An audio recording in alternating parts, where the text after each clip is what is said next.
It's time for the Wally Methot Show. Now, here are your hosts, Brent Wallace and Mark Methot. Welcome to the Wally Methot Show, brought to you by sportsinteraction.com, Canada's online casino and sportsbook. Go to sportsinteraction.com/Wally Methot for the most competitive odds.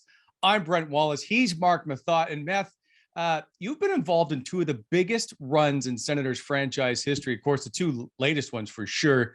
The 2017 run, which took you to the third round of the Eastern Conference Final. And of course, 2015 with the Hamburglar run. Which one was more memorable? That's a tough one. And I know I say that's a tough one often. I'm going to have to say 2017, only because we went as far as we did, Wally. Yeah, the Hamburglar run was insane. If you date it prior to playoffs, right? Like when the run began and went all the way in, which felt like a playoff series, really, if you think about it, with the amount of hockey we were playing. So both were equally memorable, but the 2017 run, just because we went a little further. Do you know it at the time that you're in one of these, that this is something going on here, or you're just riding it day by day? You do, but it's such a blur. Like when I look back, it's, you're so caught up in the moment. You're so hyper focused on the task, on that next game, that you almost forget about everything and all the outside noise and the media and the fans. But then afterwards, when you have a little bit of time to reflect on it, that's when it kind of really hits you. Well, speaking of reflecting, our next guest we're going to be reflecting back on that 2015 run. Our chat today brought to you as always by Whitewater Beer. Shop whitewater.ca. Use the coupon code WAMSHOW, WAMSHOW, and pick up some Farmer's Daughter, Legion Lager, Blood Moon. Lots to choose from. Use a sampler pack if you want to. Mix and match, but use the coupon code WAMSHOW. Get 15% off Whitewater. Now, let's bring in the piece of that huge puzzle in 2015, Andrew Hammond, the Hamburglar.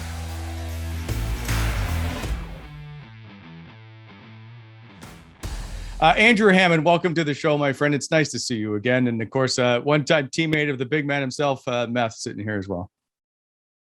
Yeah, thanks for having me. Good to see you guys, and hope you're all doing well. I don't even know I want to go back to this run because it's the one thing it's been phenomenal to discuss. And I know you and I have talked about it in the past, but never really in depth of way it all played out.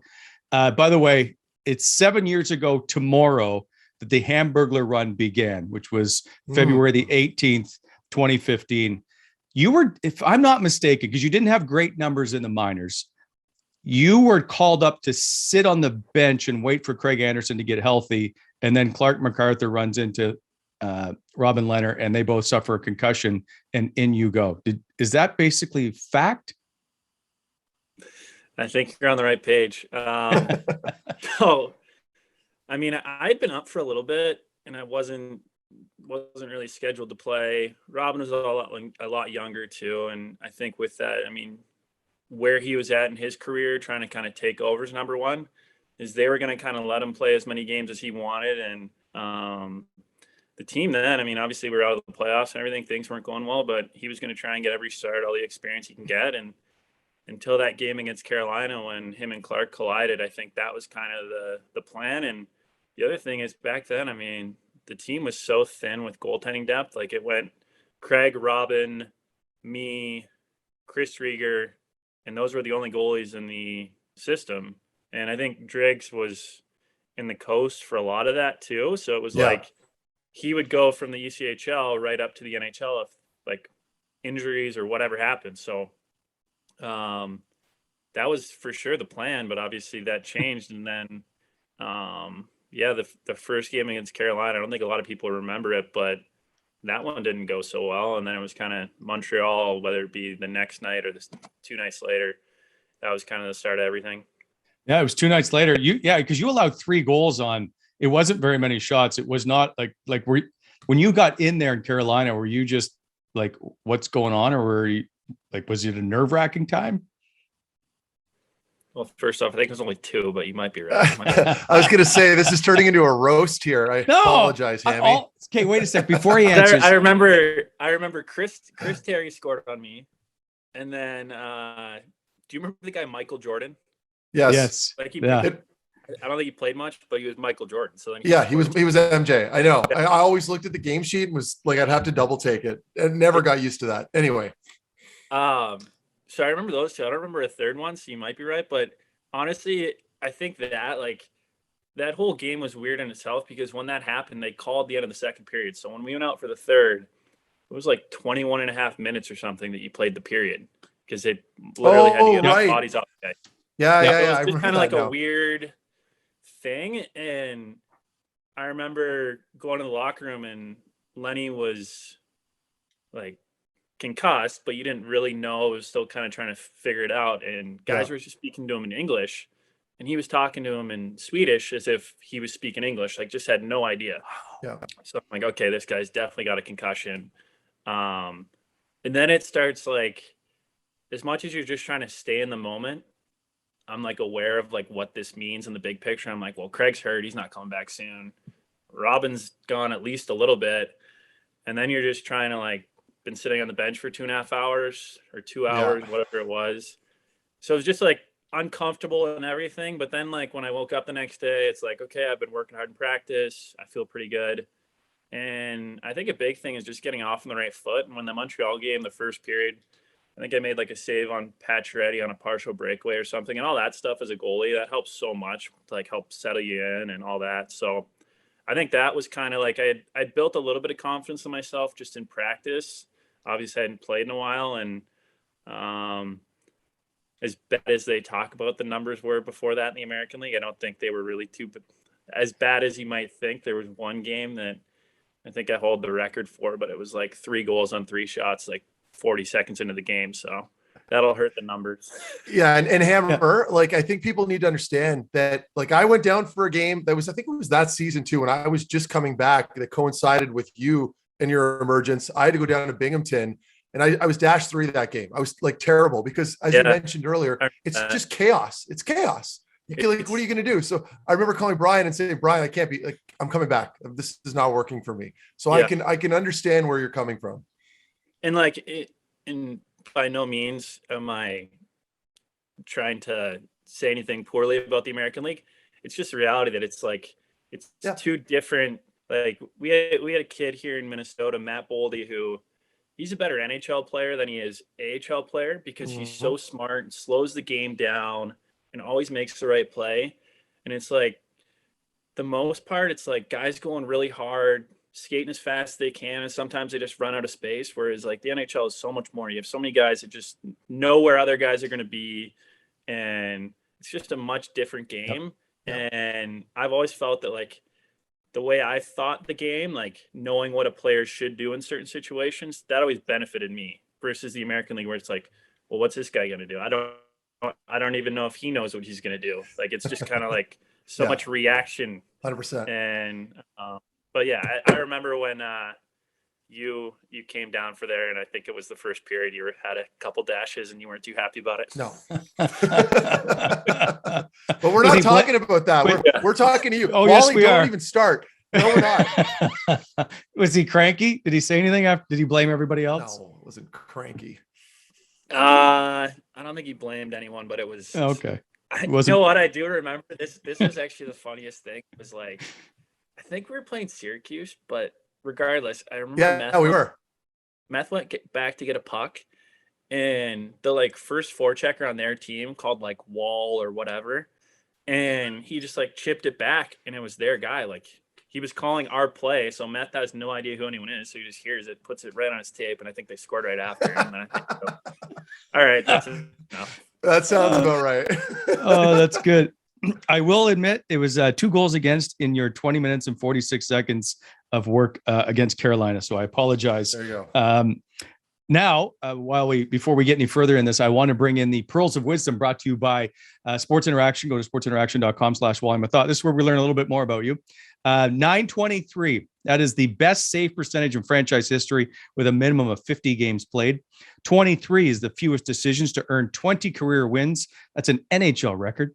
12 career consecutive starts with 2 goals or less. That tied the career record, as you know, with Frank Bribzik in 1938, 39, and 14. That's the points of a playoff spot before qualifying with Ottawa in 2014-15, which set the NHL record. All right. You go into Montreal. Actually, it's a home game against Montreal. And then you get it, Florida. and you reel off all these wins. It's 5 straight wins before a shootout loss at Minnesota.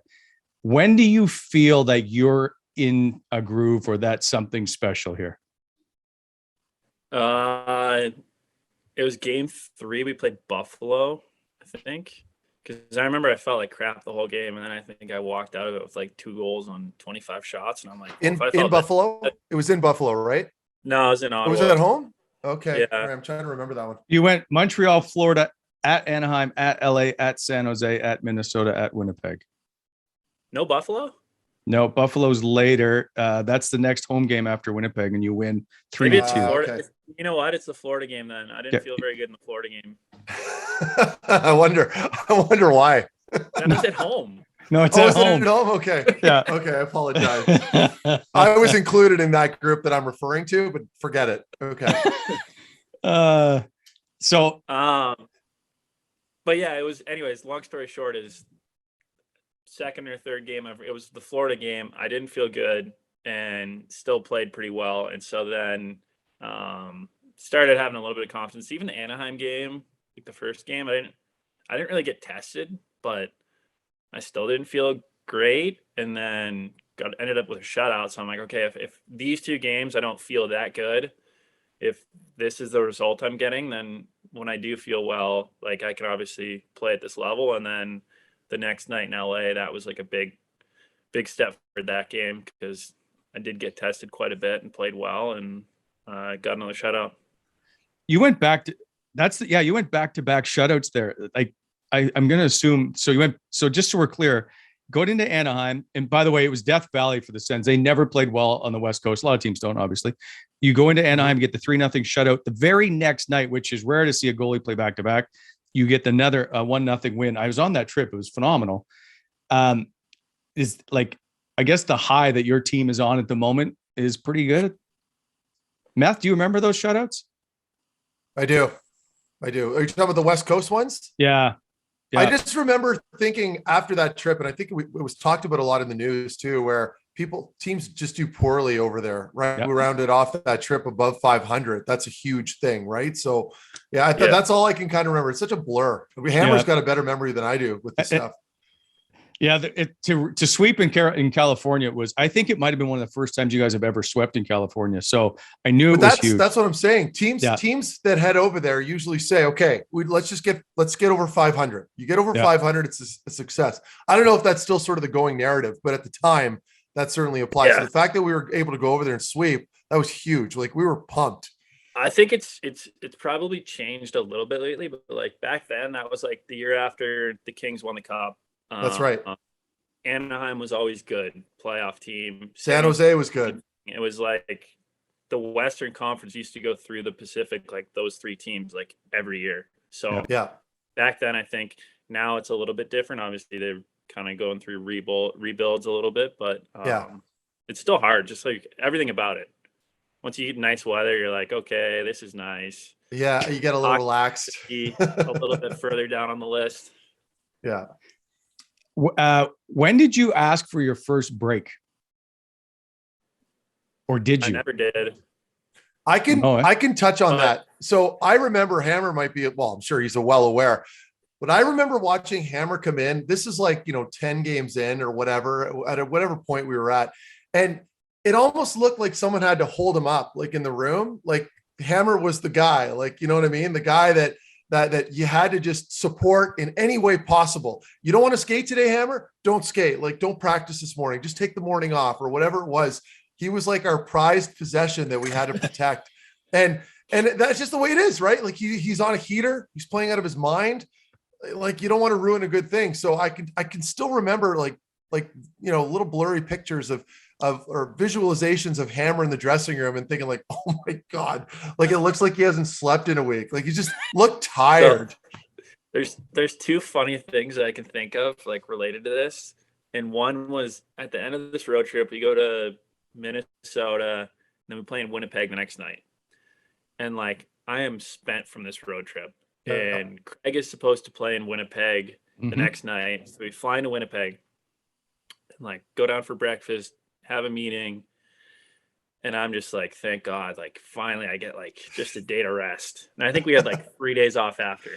Yeah. And finish the meeting, like go back up to my room, scrolling Twitter on my phone, and I see TSN, Brent Wallace, change of plans. Craig Anderson is not starting. Andrew Hammond's going to start. And I'm like, what? And like, as I'm reading this, my phone rings and it's Walmer. And he's like, hey, change of plans. You're going to play again tonight. And me and Turi Kalturis, we've talked about this still, but like, I think every single shot in warmups in Winnipeg went in that night. Yeah, I remember that. Yeah. No kidding. I remember this. I come back in the locker room after warmups, and like I have nothing left. And there's that little hallway between the training room and the locker room, and there's a fridge with some Red Bull. And I remember I just poured a Red Bull, and he like was pouring coffee or something. I'm like, Turi, if this doesn't help me, I think this is it. He just started dying laughing, and then like went out and won again. And I don't even know. It's like you're just running on adrenaline and but that's hard though, right? Like when you're preparing for it, like especially if you're a goalie, I feel like when you're preparing for a day off and your mind is just so relaxed, right? Like you're in a good mood because you know you've got the day off, which was well deserved, of course. And then all of a sudden it's like the switch is on and you're back in it and you have to figure out a way to get your mind right. Like, so like, were you even able to nap, or did you just kind of like stare at the ceiling thinking, oh my God? I was so tired that morning and I had a coffee. And if it's a day of the game and I'm playing, I'm not going to drink coffee because I want to nap. Yeah. And so then like, I just couldn't nap. So then I'm more tired, like got in at 1 or 2 in the morning, played the night before, all that, not thinking I'm playing. And then it's just like, I don't know, you just manufacture, like it sounds weird, but you just find something to build off of. Right. And well said. And you didn't just play the night before. It was a shootout loss, by the way. So it was a longer game. You got in later. Extended. Now, here's what I remember about that morning in Winnipeg, and I'll never forget it. It's just because it was just weird. We're at the hotel. There's no morning skate. We do the media availability, and it's Dave Cameron, right? Yeah. Yeah. So Cameron goes, Craig Anderson starting, and then all of a sudden he walks away. And he's talking, and I think he's talking with Walmer. I forget who exactly the coach was. I'm pretty sure it's Walmer. Comes back over and goes, Andrew Hammond starting. We're like, what? Like, what just, because that was supposed to have been the return game for Andy. And whatever happened, Andy said, I'm not playing. And in you go. And so I will never forget that one, because it's rare you ever see the coach change his mind 3 seconds later and tell you that someone else is starting. So we knew something was up that night. But another funny thing, like you asked me about if I ever asked for a break or anything. So I was staying at the hotel there, and the beds are super soft, and my back just got fried. And as Meth was saying, like for like those like 3 months or whatever, it was like I was treated like the golden child or whatever. So I've still never seen this, but like they called a mattress or a furniture store, and they had a mattress delivered to the Brook Street Hotel that was like. It was like a $5,000 mattress. They bring it up the I didn't know that. Take the mattress out, move that mattress in, and then back starts feeling better. But like I missed a few days because it was like, wow. Even like whenever you're on the road, like all these hotels, the beds are so soft. Yeah. I can't sleep that way. So it's like for a few days it's nice, but when you're living there, it's like, oh boy. So. And that's the thing for you.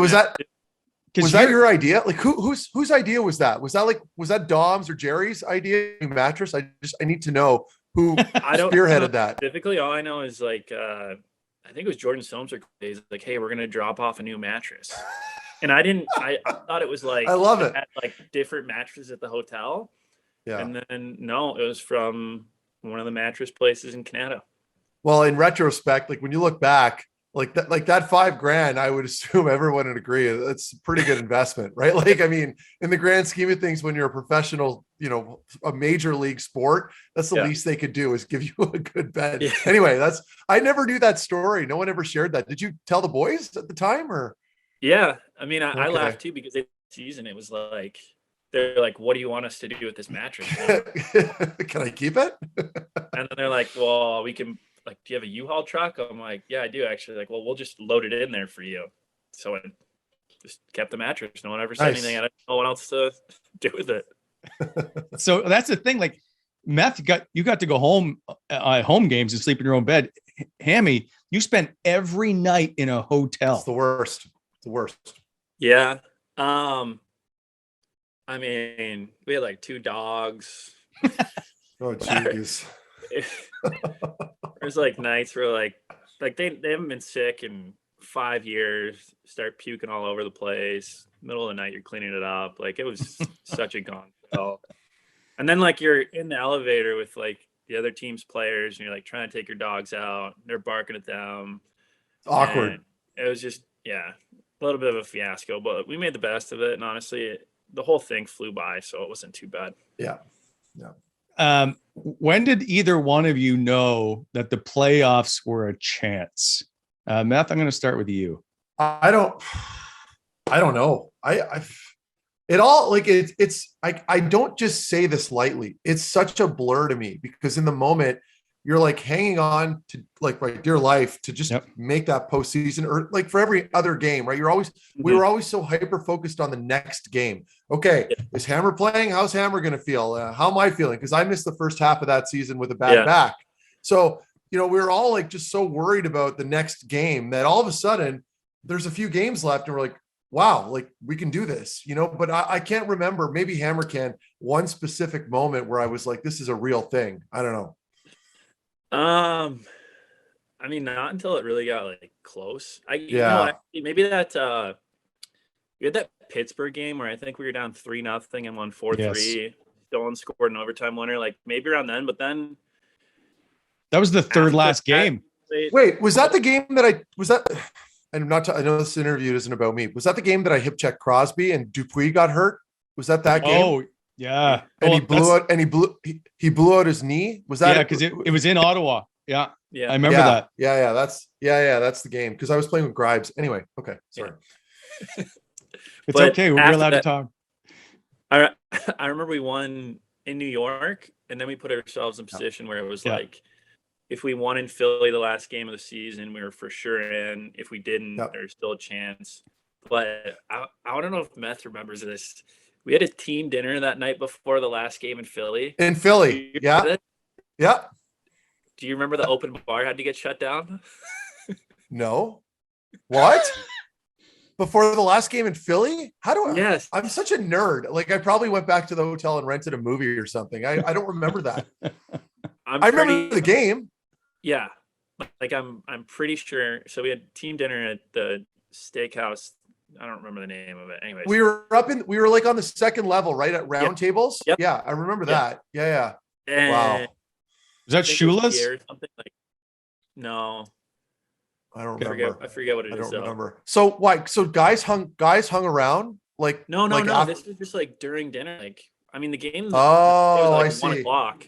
Yeah. Okay. I think it was either Pierre. I think it was Pierre. For sure. Like, texted Eric and was like, "Hey, you guys need to settle down. Like, we still have to win tomorrow." I do remember that. Because I love my wine at dinner, and I was always very like controlled with it, but I always had it. And I remember they tried not giving us wine. Yeah. And I thought, no, that's not happening here. I want a glass of wine. And I remember Eric going, yeah, fuck this. Like, let's get it. And he would reply to him because Eric, right? Yeah. So yeah, it's funny you brought that up. I totally forgot about that story, man. Oh boy. Just had to win one game and still had to get the restraints put on. Yeah. So yeah. Is that so? Did you guys just win guilty or play guilty? Is that what that? No, we weren't even. No, we weren't hammered. Hammered. Like, it was just like, we just wanted some casuals just to, I don't know. But I think they were worried that like 1 or 2 might turn into like 4. That's right. Yeah. To Pierre's defense, in fairness, there's always potential. All we had to do was win one game, and then you could do whatever the next day. Game was at 1 o'clock. And we did do whatever that next day as well. So yeah. Anyway, is there one goal that stands out? We always show the Mark Stone goal. I think is the big one. Is there anything that you remember that way? Patty W. Oh yeah, the one in Philly, the Philly goal. Was that the one you're talking about? No, he had an OT winner at some point. Remember, he just skated in the glass with his arms up. The overtime winner in Carolina. Yeah, that one. Curry made the nice move, and that was significant. And I think Eugene was there after the game too. Was that the game? Or all the years kind of jumble into one? But I do remember the Carolina game was a very significant game because we almost never won in that building. Yeah, and that was a big one for us. Swing. Yeah, exactly. Anyway, I will say that Meth's contribution to your run included one goal, and that was against Montreal. I like to help. Yep, Montreal. Thank you. You're welcome. It's good stuff. The mattress one I always remember. Now let's get to were you tired of hearing about hamburgers by the end of this run? Not really. I didn't really like. I'm trying to think of the best way to explain it. Like, it was never something that I took too personally or like thought too much of. It was kind of just the thing that came along with it now, and people loved it. So I wasn't gonna turn away any of the fun anyone was having with it. Ride the wave. Yeah. Like, I mean, in all reality, like I had never even thought of the Hamburglar until like my third or fourth year college. And like the year before I had on my helmet, no one had ever called me that. But like the one time in college I was called that, but like jokingly, like no one would ever remember that really. But it was like the next year, what are we going to put on the helmet? Okay, let's do that. And then as soon as I started playing, that was the one thing everyone latched onto. I wore a mask on national television because they were giving them out in the building. The Hamburglar mask. Like you're the wearing it. Oh yeah. And you're the king of gimmicks too. Eh? No, Wally, so at the time, I'm straight laced. Like, you couldn't get me to do anything. And I think this was the downfall. This just started the downfall of me wearing this mask. And then it was me with an Eric Greiba duck call at one point. Like, this was the year that probably ruined my career. Fair enough. Wearing a Hamburglar mask. I'm like, what have I gotten myself into? But your thoughts on Curtis Lazar? If I were to say his name, do you automatically think of him eating a hamburger? That's not my first thought, but no, like even that whole thing when that happened, like I never really thought of picking it up myself. I had to have someone else be like, "Oh, you got to go grab it," and then that became another thing, and then it just kind of kept getting crazier and crazier with that. But like when Lazar grabbed the cheeseburger, I still think it's disgusting that he ate disgusting. it. Yeah, I'm with you. He was right beside me and he had that smile on his face, like looking around and eating the burger. And I'm like, but Lazar's Lazar. Two different burgers. Like he had one and I had one, and I think there was probably more on the ice or whatever. But like, yeah, I remember I could feel how cold this thing was, like, just holding it, let alone eating it. Yeah. I just wanted to ask quickly. So I don't know if you had that teed up, Wally, but with the McDonald's card that you had, that gold card, do you still have that? So I'll just explain it. And I know this won't be the last time I explain this because of everything that happened in my hockey career. I think I've been asked about this McDonald's card more than anything. Yeah, I hear you. So I got gift cards from like local Ottawa McDonald's owners. I think it totaled 2,000, maybe 1,500, wow. 2,000, 2,500, which is basically McDonald's for life.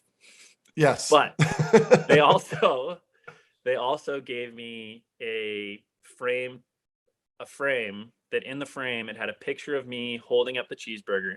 And then there was also like a little cutout, and it looks like a McDonald's credit card and it has my name on it. And there's like a credit card number. I'm pretty sure there's nothing on that, but I don't know because it's in a glass case and I'm not going to. So you've never actually exercised it before. You only were using the coupons, assuming you were. But okay. I am assuming that was just for show. And then the gift cards are really like the money for food or whatever you want. So those gift cards don't have expiry dates on them. The ones that I the owners gave me? No, Yeah, but I've given them out to like. Okay. I don't have them anymore. Fair enough. This is where I need to bring something up with you. You promised me one of those gift cards. Actually, you promised me the gift card at the time, and you won't remember this probably.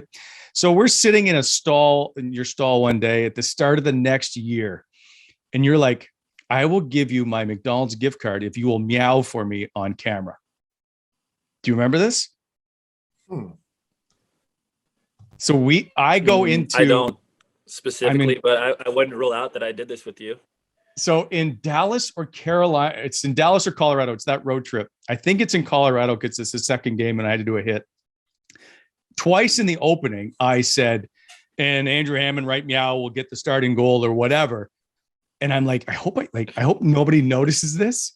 So I did check Twitter and someone said, I think Brent Wallace just said meow on television. But nobody ever said another word, but I never got the gift card. I just want to point that out now that I'm still waiting 6 years later. So I'll have to break the glass case now. Yeah, I'll have to get in the glass case finally. I'll just ship you the original. So yeah, I was always worried that someone would have picked up on that, but I've never heard anything from my bosses, but I meowed twice for you. It's good stuff, Wally. I appreciate that. I'm glad we left it at meowing. Seems like a perfect time to have a sponsor read. This interview brought to you by BEI, Bonisher Excavating Inc. BEI specializes in excavation, grading, drainage projects, all equipment rentals. Go to BEI, BonisherExcavating.com, helping to shape the Ottawa Valley. So the next year, things they start to come apart, if you will, for lack of a better term. But you're battling, I think, an injury. Are you not? Can we talk about the following year of what all transpired? So you're not completely wrong. The end of that second season was like when I started to wonder if there's something wrong. But I was given like a rehab protocol to work on through the summer. But I guess to backtrack and just focus on that second year. Yeah. For me, I think part of that was, sorry if you're a baby crying in the background, by the way. I don't know. It's supposed to be barely hear it, man. It's all good. But anyways, the second year for me, I think the hardest thing was I did feel pressure from getting like a 3-year contract, or like going from being on a 2-way and things working out to trying to figure that out. But then the hardest thing for me was like, even in the American League and throughout my career, I always played. Like I was never like a backup where you play once every 2 weeks and that next year it was just kind of like it was Craig's job and I was there to support. And it took a little bit of feeling out in the first half of the season. I didn't really have a great start. Towards the second half, I started to figure it out. And I think at the end of the year, like me and him, we finished with basically identical statistics, and it was what it was. Like I remember we finished on like a little bit of a high note, even though we didn't make the playoffs, is Boston had to win the last game of the season. And we went in there and we kind of played spoiler. So going into like the season after, that was when Guy came in, and I could kind of tell that I just had no chance from the moment I stepped foot at training camp with him. Whether deserved, not deserved, it's not really my opinion or anything, but I could just tell that I wasn't really going to get a shot to play or share starts or whatever. I was going to play like at most 8 games that year was basically how I was told. So, yeah, I don't know if you have any follow-ups or want me to go a certain direction with that, but that's kind of how I remember, at least. Well, there's lots. Like when they brought in Mike Condon, because you got hurt, if I'm not mistaken, right? Yeah. Like, I guess your reaction to seeing Condo come in. Well, there's a little bit to that. So we'd started that season on the West Coast swing. So we went to Vancouver and we were there for a few days. And I was told before the trip by the goalie coach that I don't remember how many games we played. I think we played Vancouver, Calgary, Edmonton, Winnipeg, or whatever. So I think normally the other goalie would get like one of those games, and he told me before the trip even started that I would not be playing at all on the trip. And then Nicole got her diagnosis when we were in Vancouver. Craig knocks on my door, kind of tells me what's going on, leaves the trip, and then I get hurt the first period in Calgary. And then he comes back, and he still has one of the most impressive things I've seen, coming back into Edmonton, and played one of the best games a goalie could ever play. And so then that following week, I remember I was taking a nap on my sofa, get a call, a goalie coach, hey, I don't know if you saw, we just picked up Mike Condon. Like, you're our guy, whatever, but we needed somebody, because I think at that point we were down to just Chris Drieger was the only other goalie in the organization. Yeah. So then Kondo comes in and basically does what I did 2 years prior. And I mean, you could see that how things were unfolding. And I just kind of knew like time had run out in Ottawa, whether it be how the people in front of me or around me were playing, or just how things were working out.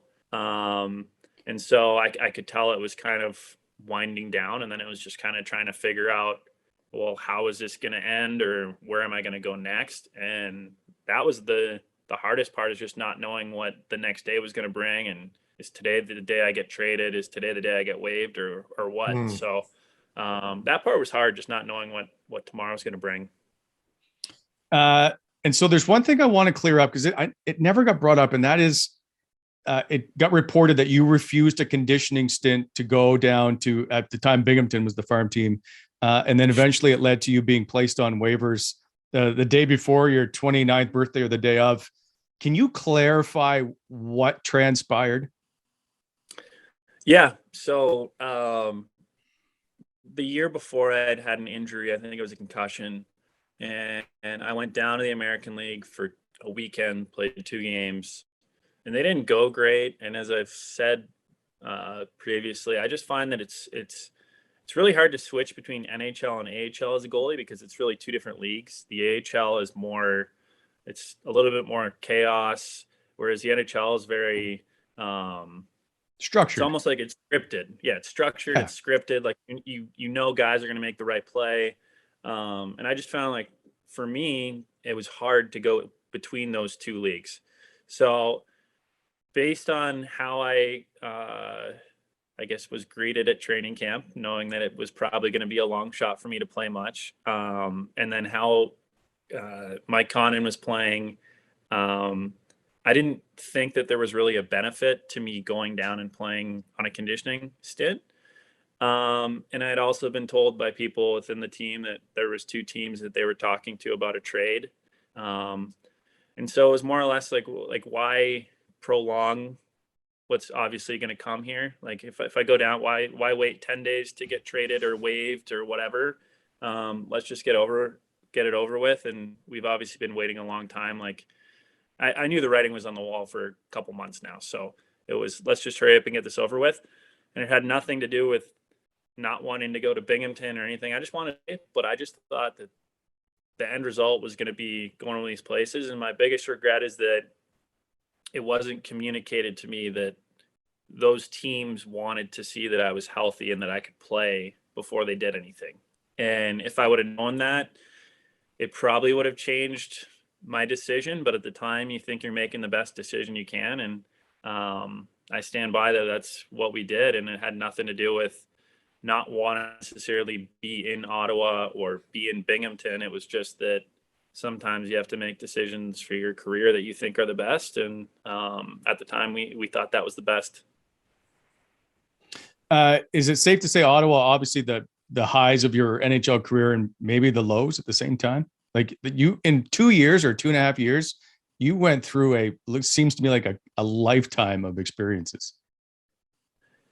I think that's pretty fair to say. I mean, obviously the games that I've played in Ottawa, and you have so many firsts, whether it be playing your first NHL playoff game, first NHL game period, shutout, like all those things happen in Ottawa. So I still have so many special memories of that place. But then you go back to like the down the road things that happen, whether it's get put on waivers on your birthday or I remember I got sent to Binghamton the one time and go down to Binghamton, and like I was under the impression that we were just going to be there the rest of the season and bring my wife and kid down there. We drive down. I wasn't even there. I think they're playing in Pittsburgh, and turned the game on the radio, and I'm like, I just have a feeling I'm going to get called up now. Like the game wasn't going well, and I just had a feeling. And get to Binghamton. I'm there 30 minutes, just get the car unloaded, and I get a call that I'm coming right back up. And it wasn't even that. It was that there was a car service that had just picked up a player who was going to meet the team in Pittsburgh. So we had to drive from car service, took us from Binghamton to Pittsburgh, and then we had to fly out at 7:30 to San Jose. So it was literally like I did not sleep that night. And then I was like, it's just one of those breaks you hear about or just works out poorly. But yeah, I mean, I'm always grateful for it. I wish it just would have ended differently. So, I mean, I think that's most people how it ends. Totally. But you're so well loved in Ottawa. It's like will always be a legendary status in the nation's capital. Do you still hope one day to get an NHL start?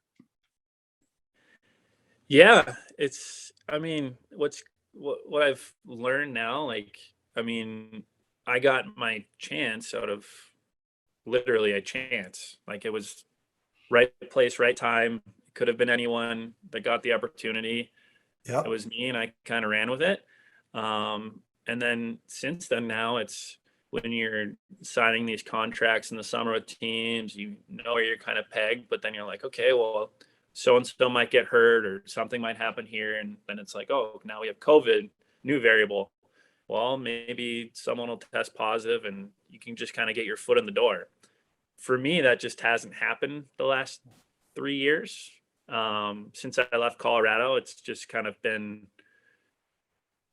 I'm a great blessing for an organization because all the goalies seem to stay healthy. So, little good luck charm.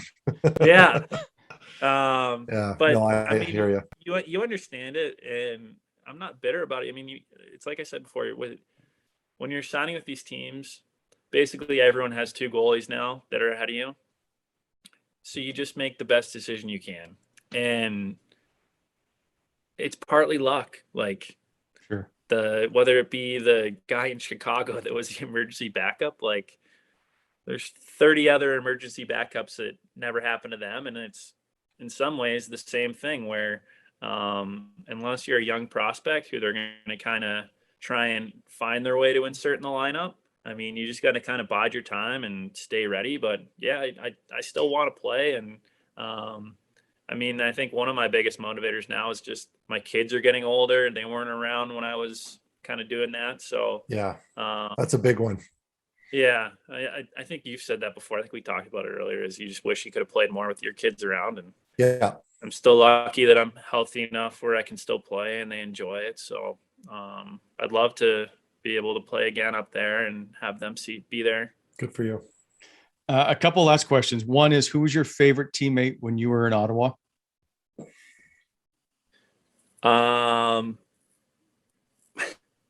You were pretty tight with Grizz, weren't you? Or Grizz or Eric? Was it one of them? Yeah, but the one that I'll say Clark, because he's part of the reason why I felt like every day I showed up at the rink, I would just be walking around with a smile because he's one of the funniest people ever. Dry, really dry. Yeah. But like, if I could just recreate the tandem of Dion and Clark. Oh my God. Forget about Newford. third wheel around and just like listen to them bicker. I think that would be like the two teammates that I would try and sign up for to be around. I agree. All the time with just pure comedy. Didn't matter what it was. Yeah. Like, to be clear, they were tight. Like they were tight. Oh yeah. And they'd known each other for a long time, but they were like a married couple, right? Like an old married couple, just back and forth every day. It was sheer entertainment. Yeah. couldn't even, like, you could wear a blue sweater and you'd be hearing about it. Yeah. Nice blue sweater. What, you don't like my blue sweater? I'm just saying it's a nice blue sweater, and then everything is just starts there. Yeah, exactly. That's the best way to describe it. I feel like I may know the answer to this, but what's your favorite snack if you were to watch a movie? I don't really watch movies. I hate to say it, but okay, you're sitting. I know. Hammy, what do you? Okay, so what do you do me, if like, you're not what's your watching favorite movies? movie? What do you do? I literally just watch sports. Oh, you're one of those guys. Oh, so Marley must just love that, eh? I guess Real Housewives too. That gets brought in too. That's not really me putting it on, but Fair it'll enough. be on. But yeah. But snack. Your favorite cheat snack? This is really hard for me. This is the first time I think we've stumped somebody with the question. Usually it's like, well, like chips, I don't like candy, chocolate. I don't like popcorn, which is the obvious when you ask me about a movie, popcorn. But I do like smart food, so I'll go with that. Oh God. Okay, let's turn this off. I've heard hang on. I got smart food. That popcorn sucks. My wife eats it. You talking about the smart food popcorn? Yeah, I like pop? it. Yeah, not skinny pop. No, smart food. It's okay, like the sorry. full calorie popcorn. Okay, all right. My bad. I'll stay. Okay, sorry. I came on a little hard there. When was the last time you went to McDonald's? I got sent down like a week and a half ago. We hit it on the highway down. Me and the guy I got sent down with. Got breakfast. That's gold. And finally, what item do you still have maybe in your house that reminds you of the 2014 run or the 2015 run? I've still got quite a few, but I would go with that. Like, we're in the process of moving right now, but before in our basement we had like the McDonald's gold card with my name on it in the picture. I'd say that's probably the number one thing that stays up, but I still have like gear from then, and then like I'd have fans give me the most random Hamburglar stuff that like I would feel bad if I got rid of it, but I also don't know what I'll ever do with it. It's like a coffee mug, it's like a sculptured Hamburglar and like weird things like that. So nice. A lot of odds and ends like that in a bin. But yeah, I'd say the gold card probably. That's awesome. Hammy, we could probably spend another hour, but I appreciate you taking the time. Good luck this year.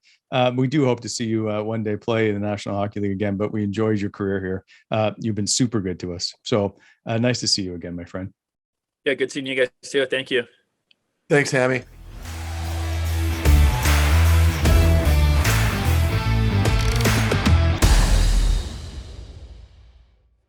Matt, he's such a good sport. Like, I really enjoyed having him around. For a guy that was on a run like he was, you could still talk to him on a daily basis. Yeah. And it's funny because there's a lot of stories that just were emerging there in that conversation that I totally forgot about. Like talked about the Philly dinner and some of the other stuff that was going on in the room. It was hilarious. So it's kind of nice. I was looking, I didn't know what I would get from it, but because you think you've experienced it, like what more do you want to hear? But all these new stories surfacing always kind of make it better and worth it. So that was very enjoyable.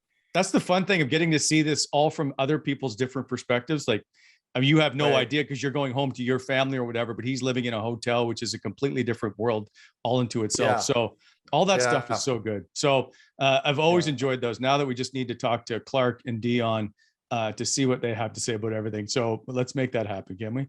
Yeah, they're elusive. I'm going to try. And I talk, it's funny because I talk to Dion all the time. Like he'll chirp me anytime I send an Instagram post out there. He makes fun of just about everything I do. I know he's in LA and he's enjoying the sun, but we'll have to work on it. But yeah, the dynamic between Clarkie and Newfer would be incredible. So we'll have to maybe sweeten the pot a little. They both love wine. So maybe we send them a nice little package, Wally. Done. Whatever it takes. All right. Just a reminder, special thank you once again to gongshowgear.ca. Go shop at gongshowgear.ca and get all the WHAM merchandise. It's available now. Until next time, we will see you. But thanks as always for watching the Wally Methot Show, brought to you by sportsinteraction.com. See you next time.